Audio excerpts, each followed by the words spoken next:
اللہ الرحمن الرحیم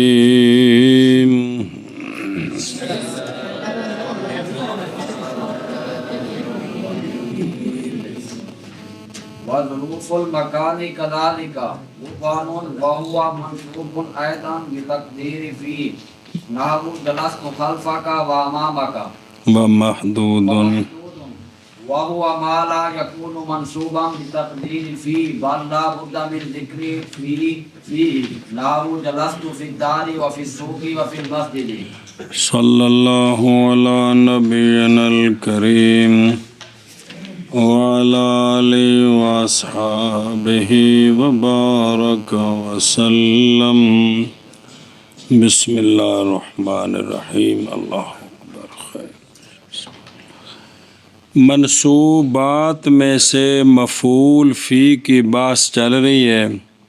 مفعول فی یعنی وہ شے کہ فعل کیا گیا اس شے میں وہ شے زمان ہوتی ہے یا مکان ہوتی ہے۔ مفعول فی نام ہے اس زمان یا مکان کا جس میں فاعل کا فعل واقع ہو۔ مفعول فی کو ظرف بھی کہتے ہیں۔ تو ظرف دو قسم ہے، ظرف زمان، ظرف مکان۔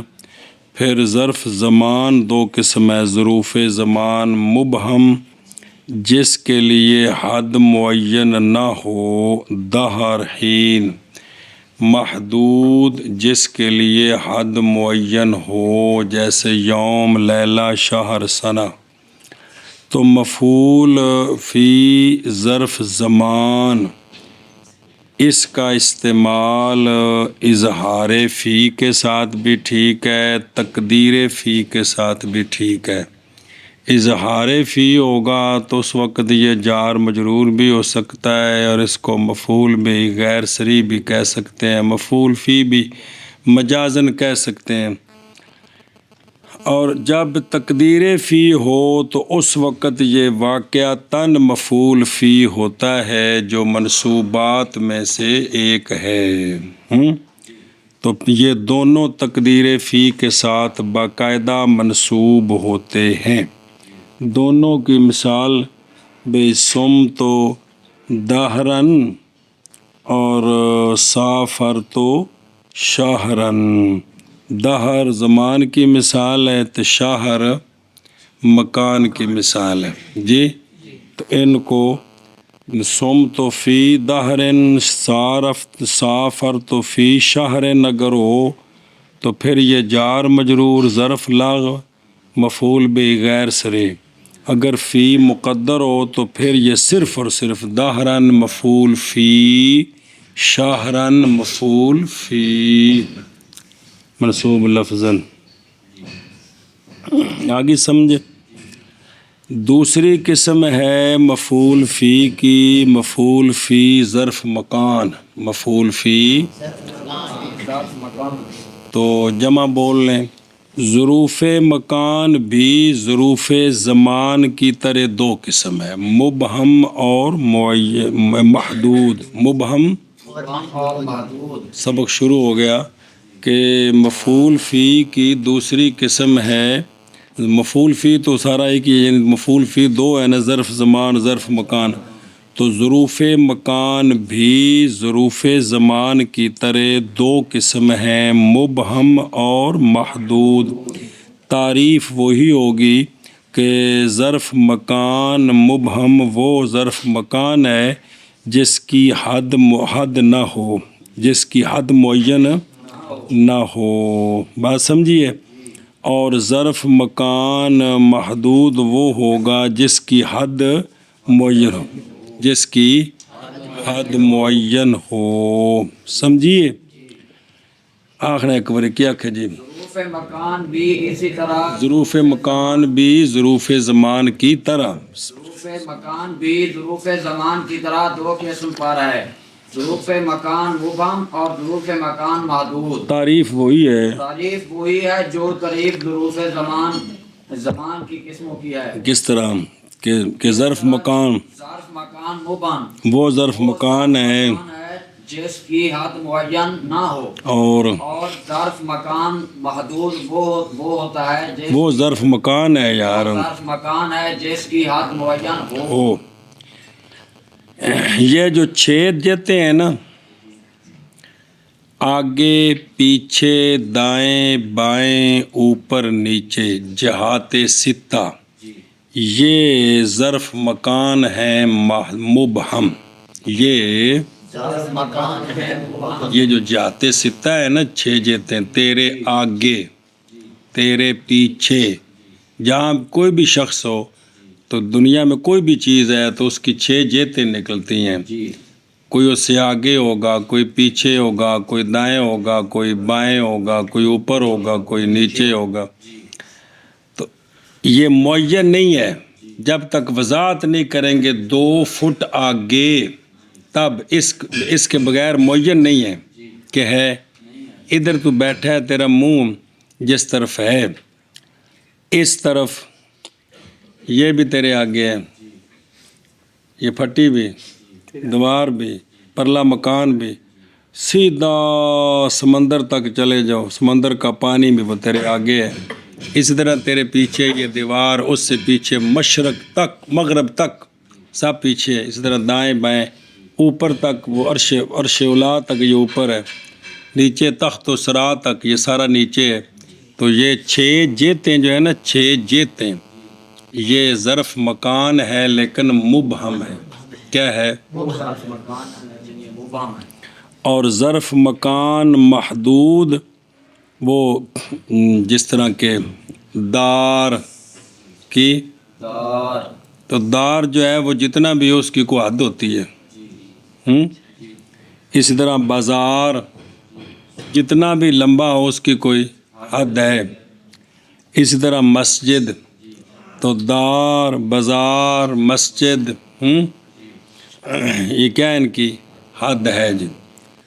آپ مسئلہ سمجھے، یہ دونوں مثالیں سمجھنے کے بعد مسئلہ یہ ہے کہ ظرف مکان مبہم جو ہے، ظرف مکان مبہم، اس کا استعمال بھی 2 طرح ہے، تقدیر فی کے ساتھ اور اظہار فی کے ساتھ۔ تقدیر فی کے ساتھ اور اظہار فی کے ساتھ۔ تو جب تقدیر فی ہوگا تو اس وقت یہ صرف مفعول فی منصوب ہوگا، اور اگر اظہار فی ہو تو وہ بار بار سمجھا رہا ہوں جی۔ ہاں جی، کیا کہ جی مسئلہ مسئلہ یہ ہے کہ ظرف مکان مبہم، جو ہے، یہ بھی اس کا استعمال بھی 2 طریقے پر ہے، تقدیر فی کے ساتھ اور اظہار فی کے ساتھ۔ اگر ہو یہ تقدیر فی کے ساتھ تو یہ منصوب مفعول فی ہوگا، فی ہوگا، یعنی منصوبات میں سے ہوگا، مفعول فی ہوگا اور منصوب ہوگا، مفعول فی ہوگا اور منصوب ہوگا، فی ہوگا اور منصوب ہوگا۔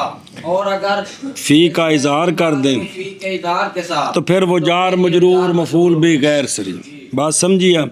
دیکھ ادھروں، جلستو خلفکا، بیٹھا میں تیرے پیچھے، جلستو امامہ کا، بیٹھا میں تیرے آگے، جلستو یمینہ کا، جلستو شمالہ کا، جلستو فوقہ کا، جلستو تحت کا۔ تو یہ سارے کیا ہیں؟ مفعول فی ہیں اور منصوب ہیں، مفعول فی ہیں اور آگے سمجھ۔ ظرف مکان محدود کون؟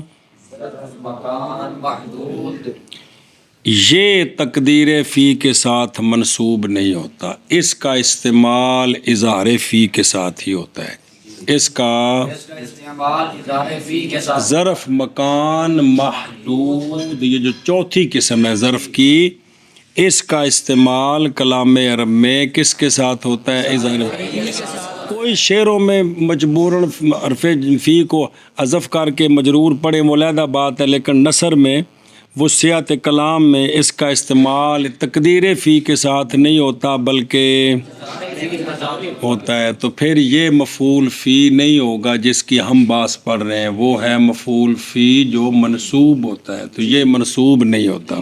آگے سمجھے، مثلا جلست الدار ٹھیک نہیں ہے، کلام عرب میں اس طرح نہیں ہے، جلستو فی الدار ہے، جلستو سوقا نہیں ٹھیک، جلستو فی السوق ہے، جلستو المسجد نہیں ٹھیک، جلستو فی المسجد ہے۔ ہاں جی کیا کہ جی اور ظرف مکان محدود جو ہے اس کا استعمال تقدیر فی کے ساتھ نہیں ہے، فی کے ساتھ نہیں ہوگا، بلکہ فی کا اظہار ضروری ہے، بلکہ فی کا اظہار ضروری ہے، لہذا لہذا دار سوق مسجد جو ہیں دار سوق مسجد جو ہیں ان کو جب استعمال میں آئیں استعمال میں آئیں گے تو یہ تقدیر فی کے ساتھ نہیں ہوں گے۔ فی کے ساتھ مثلا جلست الدار ٹھیک نہیں ہے، جلست الدار ٹھیک نہیں ہے، بلکہ جلست فی الدار ہی ٹھیک ہے، اور جلست السوق یہ ٹھیک نہیں ہے، بلکہ جلست فی السوق یہ ٹھیک ہے،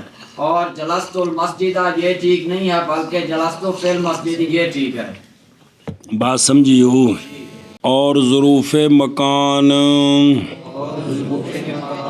اسی طرح یعنی مثل ظروف زمان علا قسمین، اسی طرح مبہم، تو چونکہ تعریف آ گئی ہے اس لیے دوبارہ ضرورت نہیں، صرف وہاں زمان لگانا تھا، یہاں مکان لگانا ہے کہ ظرف مکان مبہم وہ ہے جس کی حد نہ ہو، اور وہ کون ظرف مکان مبہم منصوب ہوتا ہے بھی تقدیر فی کے ساتھ، اور بھی دا مطلب مثل ظروف زمان، جیسے جلست و خلف کا اور جلست و امامہ کا،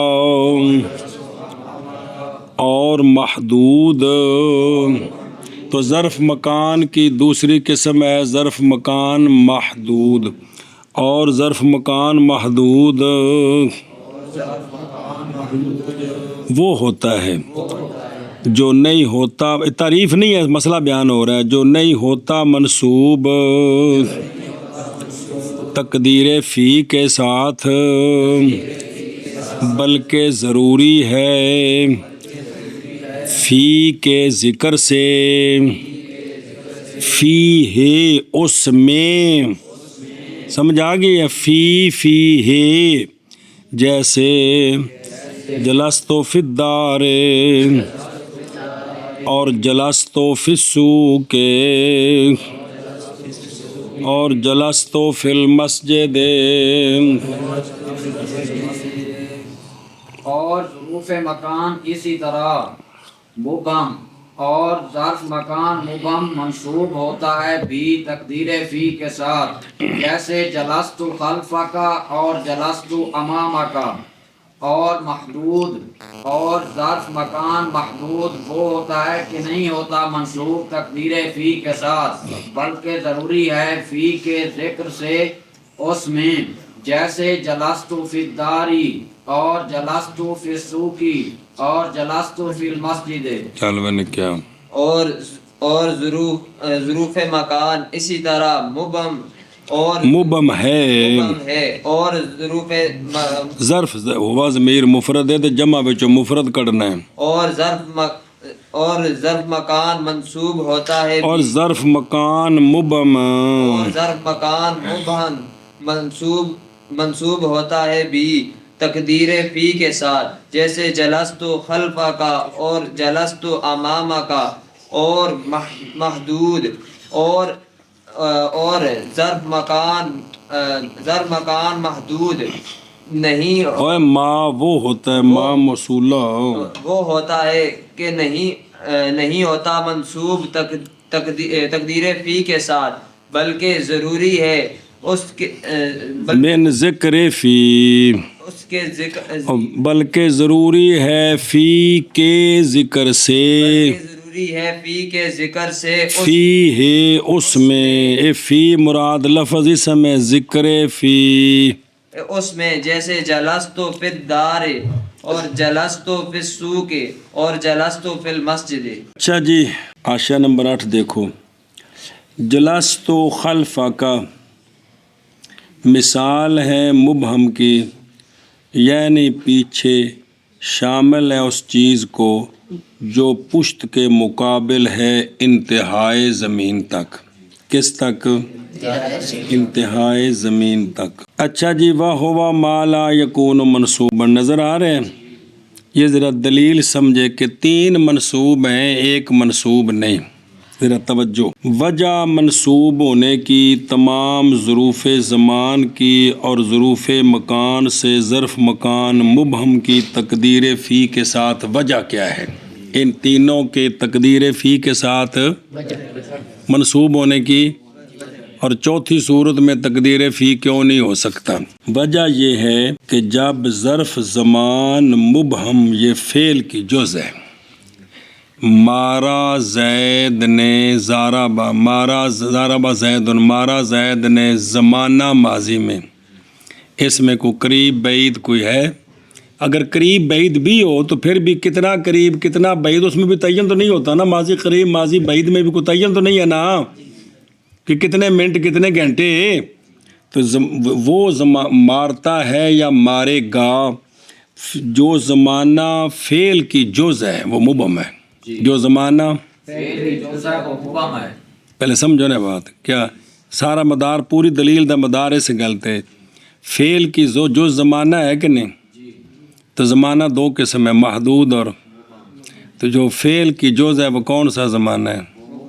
غور کرو نا ذرا، دماغ پر ذرا ٹل دو، سمجھ آ جائے گا کہ جو زمانہ فعل کی جز ہے وہ کون سا زمانہ ہے.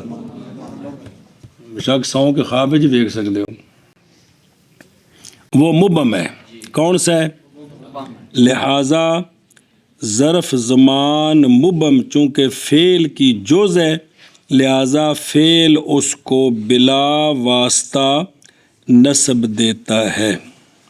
فعل اس کو پس نسبو بلا واسطہ مثل مصدر صحیح حد بود، کہ جس طرح فعل مصدر فعل کی جز ہے کہ نہیں، تو وہ مصدر کو مفعول مطلق بنا کر نسب دیتا ہے کہ نہیں؟ کون؟ بولو، پیچھے پڑے بھلا بھی. تو زمان بھی اس کی، لہذا اس کو بھی مصدر کی طرح یہ بلا واسطہ نسب دے سکتا ہے، نسب. لہذا یہ تو اس کو تو نسب مل گئی. کس کو؟ ظرف زمان. اس لیے کہ یہ فعل کی جز ہے. جس طرح مصدر فعل کی جز ہے تو مصدر اس کو نسب دے، فعل اس کو نسب دیتا ہے کہ نہیں؟ ضرب تو ضربن. اسی طرح ظرف زمان مبہم بھی فعل کی، لہذا اس کو مک گئی گل. ظرف زمان محدود جو ہے، کون؟ یہ ظرف زمان ہونے میں ظرف زمان مبہم کے ساتھ ذات میں شریک ہے کہ کوئی نہیں؟ کون؟ ظرف زمان مبہم، ظرف زمان محدود، دونوں کی ذات تو ایک ہی ہے نا کہ ظرف زمان ہے، آگے صفتیں علیحدہ علیحدہ نا، ایک مبہم ہے اور ایک ذات تو ایک ہے نا. تو ظرف زمان محدود یہ ذات میں ظرف زمان مبہم کے ساتھ شریک ہے کہ کوئی نہیں شریک ہے. تو ذات میں شریک ہونے کی وجہ سے اس کو بھی فعل نے نسب دے دی. اس کو بھی نسب دے دی. کس کو؟ ظرف زمان محدود کو. کس وجہ سے؟ کہ یہ فعل کی جو جز ہے، کون؟ ظرف زمان مبہم، اس کے ساتھ ذات میں شریک ہے، کیونکہ دونوں ظرف زمان ہے، صفت میں فرق ہے، محدود اور مبہم، لہذا اس کو بھی نسب مل گئی. ظرف مکان مبہم، ظرف مکان مبہم، یہ ظرف زمان مبہم جو فعل کی جز ہے اس کے اندر ابہام والی صفت میں شریک ہے.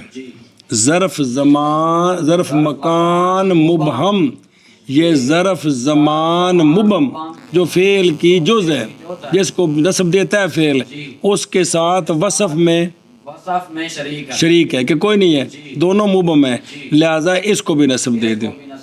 اب تینوں کو نسب آ گئی. چوتھا بچ گیا کون؟ ظرف مکان محدود. یہ ظرف مکان محدود ظرف زمان مبہم کے ساتھ نہ ذات میں شریک ہے نہ صفت میں شریک ہے، نہ ذات میں شریک ہے نہ صفت میں شریک ہے. وہ زمان ہے یہ مکان ہے، وہ مبہم ہے یہ محدود ہے. سمجھیے، اس لیے انہوں آکھن باہر گچھ کی کر باہر گچھ تو سمجھ آئیے یہ وجہ اے ناویاں بیان کی تین تو جی ہیں جی کہ بھی اس لیے اس کو نسب نہیں ملی کہ اس کا فعل کی جز کے ساتھ کوئی تعلق نہیں ہے کوئی تو ویکھ لو وہ تعلقہ نال پھر بیڑے پار ہوندے جے تعلق نہ ہون تے پھر کچھ بھی نہیں ہوندا ہے ہویا پیا تیرے سامنے کندے نال ظرف نال کہ کو نہیں ہویا پیا جی اے شاباش باب کو گل سمجھی ایک سوال ہے او لکھے وچ سوال ہے کہ یہ جو ظرف مکان محدود ہے یہ ظرف مکان مبہم کے ساتھ ذات میں شریک ہے کس کے ساتھ زمان کے ساتھ ہاں ظرف مکان بیڑے ذات میں شریک ہے کون ظرف مکان مبہم ہاں محدود جس کو نسب نہیں ملی یہ ظرف مکان مبہم کے ساتھ شریک ہے جس کو نسب ملی ہے کس کی وجہ سے وصف میں شریک ہونے کی وجہ سے جی تو لہٰذا جو ظرف زمان مبہم کے ساتھ وصف میں شریک ہے یہ اس کے ساتھ ذات میں شریک ہے ظرف مکان محدود شریک ہے ظرف مکان مبہم کے ساتھ ذات میں اور ظرف زمان مبہم یہ شریک ہے ظرف مکان مبہم یہ شریک ہے ظرف زمان وصف میں تو لہٰذا پھر اس مناسبت سے کو بھی نسب ہو جانی چاہیے اس مناسبت سے اور اس کا جواب لکھا ہے یہ ہوگا استعارہ از مستعیر سوال از فقیر لازم آئے گا جو استہجان سے خالی نہیں ہے کہ جن نے اگے منگ کے نسب لئی ہے اندے کولوں منگنی جس غریب نے منگ کے روٹی کھا رہے انہوں آخنا مینوں دے دے جیے وہ آپ انہوں وصف وچ شریک ہویا تو کیا ملے ہے اب اس کی مناسبت سے اس سے لے کر دیں تو یہ جو مانگنے والا ہے اس سے مانگنا اور فقیر سے سوال کرنا یہ لازم آئے گا یہ اس کو کہتے ہیں استعارہ از مستعیر کہ جس نے شے منگ کے لے آندی ان دے کو لگا منگ کے لے جاؤ یا جو فقیر آپ سوال کر رہا ہے تو اس سے کوئی دوسرا آ کر کہے اللہ واسطے میں نے دے دے تو یہ ٹھیک ہے پڑھو کے شاباش المفعول له هو اسم ما لأجله يقع الفعل المذكور قبله بس منصوبات میں سے تین آگے ہیں مفعول مطلق اور مفعول به اور مفعول فی ہاں مفعول مطلق تین قسم ہوتا ہے یاد رکھنا مطلق کیا تاکیدی ایشا بس چوتھا ہے مفعول لہو لفظی معنی وہ شے کے فعل کیا گیا اس کے لیے وہ شے اس کو حاصل کرنے کے لیے فعل کیا گیا یا وہ پہلے تھا تو اس کی وجہ سے فعل ہوا وہ شے لفظی معنی اس کا لہو نائب فاعل وہ شے کے اس کے لیے کے دو مطلب ہے کہ وہ نہیں تھا تو حاصل کرنے کے لیے فعل کیا یا وہ تھا تو وہ فعل کرنے کا سبب بنا فعل کرنے کا اے مفعول لہو کا معنی ہے تعریف جی مفعول لہو ہوا مفعول لہو نام ہوتا ہے اس شے کا جس شے کی وجہ سے واقع ہوتا ہے فعل ایسا فعل جو مذکور ہوتا ہے اس شے سے پہلے مفعول لہو نام ہوتا ہے ما اس شے کا لے اجلہ جس شے کی وجہ سے واقع ہوتا ہے فعل ایسا فعل جو ذکر کیا جاتا ہے اس سے پہلے آنکھ مفعول لہو نام ہوتا ہے اس شے کا جس شے کی وجہ سے واقع ہوتا ہے فعل ایسا فعل جو ذکر کیا جاتا ہے اس شے سے پہلے پھر آخر مفعول لہو نام ہوتا ہے اس شے کا جس شے کی وجہ سے واقع ہوتا ہے فعل، ایسا فعل جو ذکر کیا جاتا ہے اس شے سے پہلے۔ پھر ایک بار تم ایک بار تعریف کر دے، اس شے کا ایک بار تعریف کر۔ مفعول لہو نام ہوتا نام ہے نام ہے اس شے کا جس شے کی وجہ سے شے کی وجہ سے واقع ہوتا ہے فعل، وہ فعل جو ذکر کیا گیا ہے اس سے پہلے کیا گیا ہے کیا گیا ہے اس شے سے پہلے، شے سے پہلے اس شے سے پہلے۔ سمجھی بات؟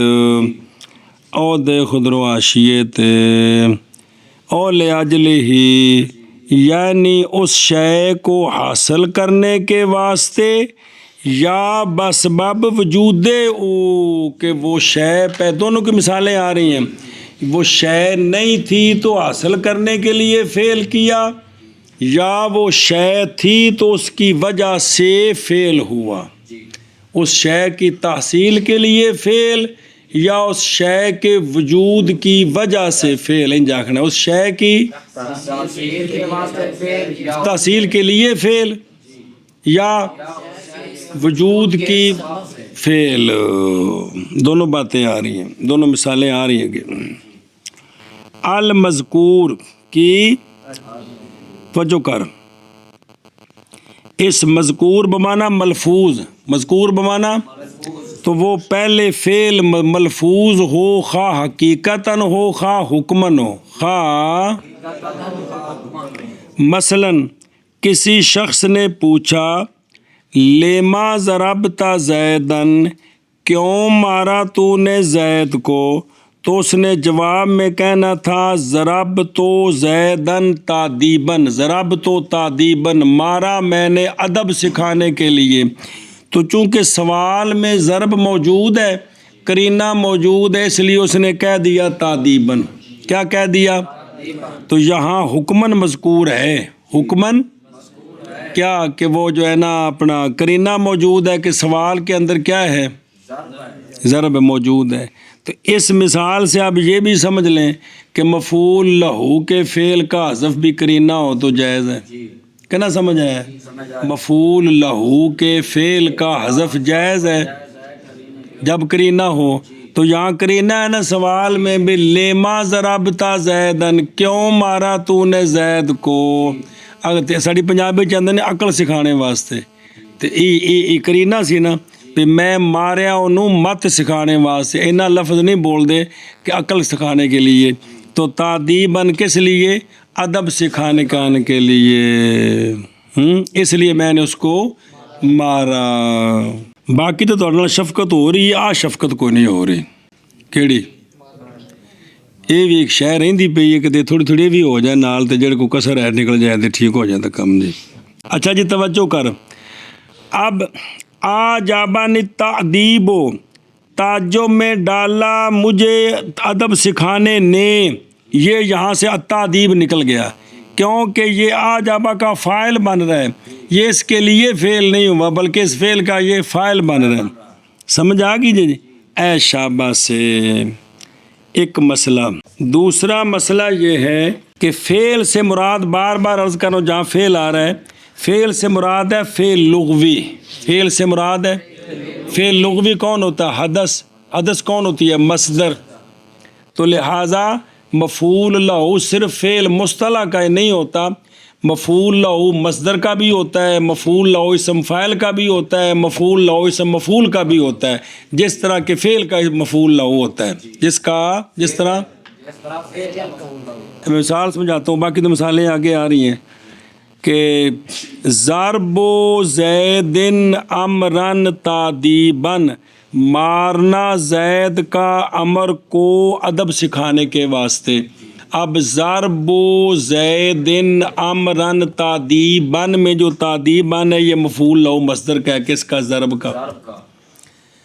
زید ضارب امرن تادیباً، زید مارنے والا ہے امر کو ادب سکھانے کے لیے، اس میں تادیباً مفعول لہو ہے، ضارب اسم فاعل کا، زے امرن مضروبن تادیبن، امر مارا گیا، امر ادب سکھانے کے واسطے، اس میں تادیبن مضروبن کا مفعول لہو ہے، کس کا؟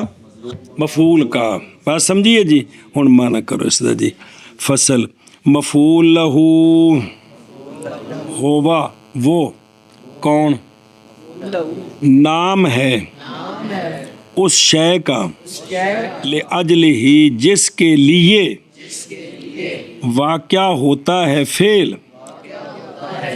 وہ فعل الف لام موصولہ جو ذکر کیا گیا ہے اس شے سے پہلے۔ شاباش جی۔ وہ نام ہے اس شے کا جس کے لیے واقع ہوتا ہے فعل، وہ فعل جو ذکر کیا گیا ہے اس سے پہلے۔ فصل مفعول لہو وہ اسم ہے، وہ نام ہوتا ہے، نہ رکھا گیا دو گے، وہ نام ہوتا ہے نام ہوتا ہے اس شے کا جس کے لیے جس کے لیے واقع ہوتا ہے فعل، وہ فعل جو ذکر کیا گیا ہے ذکر کیا اس شے سے پہلے۔ قبل ادا مرجع مائی ما، اس شے سے پہلے۔ اگے جی وَيُنْصَبُ سبو بتقدیر اللام ناو ضربتہ تقدیبا اہل التقدیبی وقعدت عن الحرب جبنا اہل الجبنی۔ جوبن بس۔ اچھا جی، یہ جو ہوتا ہے نا فلاں کام فلاں کے لیے ہوا، اس کے لیے آپ نے شرح میں تعامل میں پڑھا ہے کہ لام جو ہے نا، لام زر لے، یہ اصل میں ہوتا ہے علت اور سبب کا معنی دیتا ہے۔ لے انا، اس لیے کہ المال لزید، مال زید کے لیے۔ ویسے تو اور بھی حروف ہوتے ہیں جو سبب کا معنی دیتے ہیں، لیکن جو جنا اصل جو معنی ہے نا سببیت کا، کہ اس کا مدخول کسی کا سبب بنے، علت بنے، وہ لام ہے۔ یاد ہے لام تعلیلیہ؟ کہ لام تعلیلیہ وہ ہوتا ہے جو دلالت کرتا ہے کہ میرا مدخول کسی کی علت ہے، وہی ہے۔ تو اصل تو ہے کہ لام جو ہے نا وہ تعلیل کے لیے ہوتا ہے۔ کس کے لیے؟ تعلیل کے لیے۔ تو جس کی وجہ سے مولوی جی فعل ہوتا ہے، اگر اس کے اوپر لام آیا ہوا ہو تو اب تو یہ جار مجرور ہوتا ہے، اب تو یہ جار مجرور ہوتا ہے، وہ علت والا معنی سمجھ آ جاتا ہے، لیکن ہوتا کیا ہے؟ جار مجرور۔ لیکن مفعول لہو کب ہوگا؟ کہ مفعول لہو منصوب ہوتا ہے تقدیر لام کے ساتھ۔ مفعول لہو، منصوب ہوتا ہے تقدیر لام کے ساتھ، مفعول لہو، منصوب ہوتا ہے تقدیر لام کے ساتھ، مفعول لہو۔ ہوتا ہے تقدیر لام کے ساتھ۔ بات سمجھو یار جو سمجھنی ہے۔ اگر ہو نا کہ ضربت زیدن للتعدیب، کیا ہو؟ ضربت زیدن للتعدیب، مارا میں نے زید کو ادب سکھانے کے لیے، جی کیونکہ معنی تو واسطے ہی کرتے ہیں نا۔ تو اب للتعدیب یہ معنوی طور پر تو مفعول لہو ہے کہ اس کی وجہ سے مارا ہے، لیکن ناوی جس کو مفعول لہو کہتے ہیں اور منصوب ہوتا ہے وہ یہ نہیں ہے، بلکہ یہ تو جار مجرور ہے۔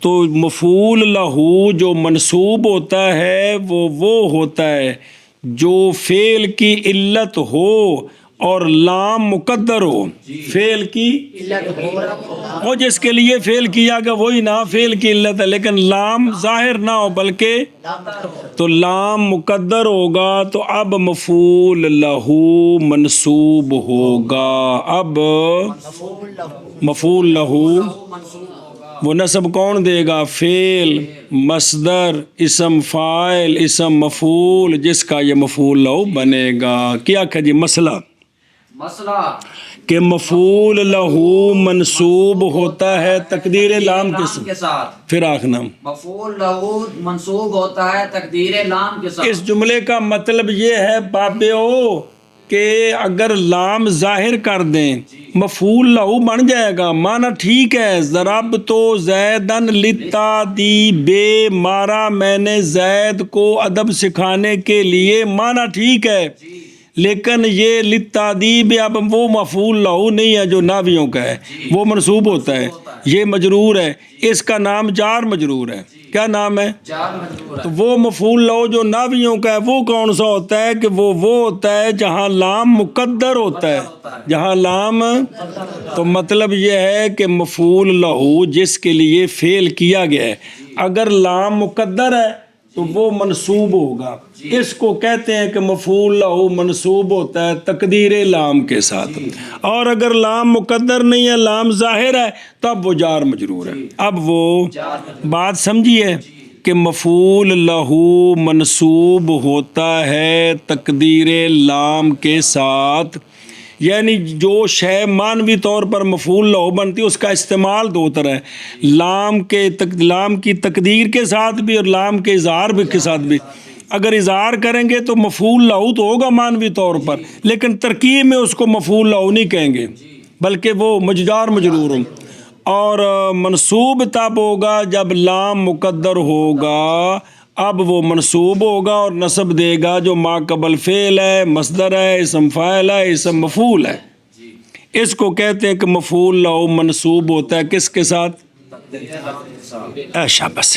اب آگے مثالیں دیکھیں، ایک مثال دینی ہے کہ وہ شے نہیں تھی تو اس کو حاصل کرنے کے لیے فعل کیا، ایک مثال دینی ہے کہ وہ شے تھی تو وہ سبب بنی فعل کا، بھئی زید جو ہے اس میں ادب نہیں تھا تو انہوں پھیٹی لائی اندے وچ اے وصف آ جاوے، ضرب تو زیدن تادیبن، ضرب تو اور لکھے بین اسطور مثال قصد تحصیل، مارا میں نے اس کو ادب سکھانے کے لیے، ادب پہلے ایسی ذہن میں تھا کہ اس کو ادب آ جائے، اس ذہنی چیز نے ابھارا کہ انہوں پھیٹی لا کہ نہیں۔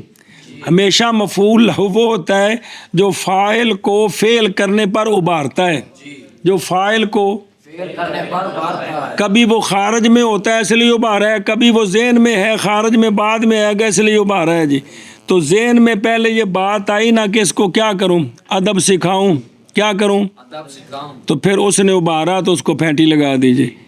تو معنی اس کا بھی وہی جو پیچھے تو سمجھایا سی، دیکھو ذرا معنی تادیبن کا لتادیب ہے، یہ پکانا ہے معنی، یعنی مارا میں نے زید کو واسطے ادب سکھانے کے معنی یہی کرنا ہے، جیسے وہاں تقدیر فی تھی نا، میں کا معنی کرنا ہے مفعول فی میں، یہاں واسطے معنی کرنا ہے، مارا میں نے زید کو واسطے یا ادب سکھانے کے واسطے، جویں آنکھوں پہلے یا پیچھے جڑا بھی لام کا معنی کرنا ہے، اس لیے کہا اے للتادیب، یہ نہیں کہ بھی لام مطلب ہے کہ معنی یہ کرنا ہے، باقی لام مقدر ہے۔ دوسری مثال کہ بندہ وہ اچھا قعدت عن الحرب جبنن، بیٹھا میں لڑائی سے واسطے بزدلی کے، واسطے، تو یہ مثال ہے کہ بزدلی پہلے تھی اس لیے وہ تسو خان کی بجائے نسو خان ہو گیا۔ جی بات سمجھیے، اب بزدلی پہلے تھی کس میں؟ خارج میں، خارج کا مطلب ہے نہیں کپڑے چ بدی بونتے بدن وچ، یہ مطلب ہے، تو اس نے ابھارا اس کو کہ ایک کام تیرے تو پارا تو نہ سے تھوں، سمجھیے۔ اب بزدلی جو ہے یہ پہلے تھی، یہ سبب بنی ہے قعود والے فعل کا، اور پہلے میں تادیب پہلے نہیں تھی اور وہ ذہن میں تھی تو وہ سبب بنی ہے ضرب والے فعل کا۔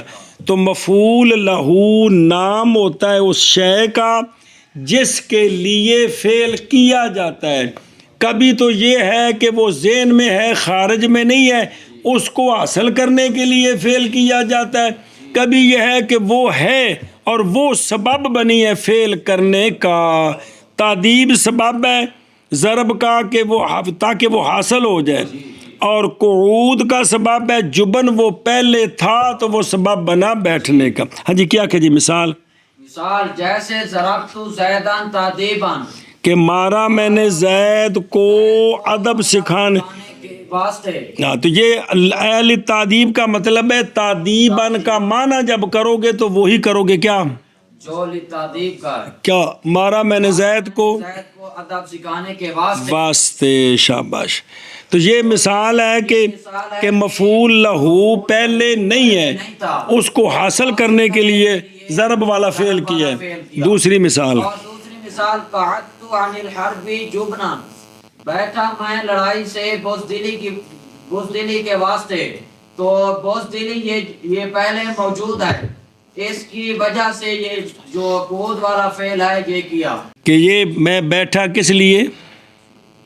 بزدلی پہلے تھی اس لیے میں بیٹھا. جی تو یہ پہلے تھا، پہلے ایشا بس ہے. اور اشیاء دیکھ ذرا تو تعدیباً، جان کے مفعول لہو علت غائی ہوتا ہے فعل کی. مفعول لہو علت غائب جس کی وجہ سے فعل کریں. میں تیرے تھون دی غرض و غایت کی ہے، اور کیوں آیا سویرے سویرے منہ چاہ کے آندے نہیں. صرف ایک لوگوں کو پتہ نہیں ہوتا کہ یہ کہا کہ علت غائی اس کی کیا ہے، لیکن جملے سارے بول رہے ہیں. اور سویرے سویرے پوچھا چاہے ہے کہ خیر ہی یہی مطلب ہے آنے کی علت غائی کیا ہے، بے وجہ کی ہے نا. تو یہ ہر کام کی کوئی علت غائی ہوتی ہے، بے وجہ ہوتی ہے. جی پتر سویرے سویرے ہیں خیر ہی، یہ پوچھنے بھی کیوں آئے. جی جی اچھا وہ دیکھو دروں، جان کے مفعول لہو علت غائی ہوتا ہے فعل کی، یعنی سبب بنتا ہے فعل کے فاعل کا. کون؟ مفعول لہو، فعل کے فاعل کا. فعل فاعل اس لیے کرتا ہے کہ یہ تھا. آگے دو ہیں، و فعل گاہے در خارج، سبب مفعول لہو بعد. کبھی خارج میں یوں ہوتا ہے کہ فعل پہلے ہوتا ہے، مفعول لہو بعد میں وجود میں آتا ہے. جیسے ضربت زیدن تعدیباً، جیسا کہ در مثال مذکور. اور کبھی نہ، جیسا کبھی یوں ہوتا ہے کہ وہ مفعول لہو خارج میں پہلے ہے اس لیے فعل ہوا ہے. جیسے قعدت عن الحرب جبنن، کیونکہ قعود خارج میں سبب بنا کس کا؟ بھئی جنا قعود خارج میں سبب جبن کا ہے. بھئی یہ ہے اس لیے ہوا. جی جی اور نیست لکھا جاتی ہے. اچھا جی، قعدت عن الحرب جبنن مثال ہے مفعول لہو کی کہ فعل بسبب اس کے ہونے کے واقعہ ہوا ہے، اس کے ہونے کی وجہ سے یہ فعل واقعہ ہوا ہے. منع کر اس دا. اور منصوب ہوتا ہے مفعول لہو تقدیر لام کے ساتھ.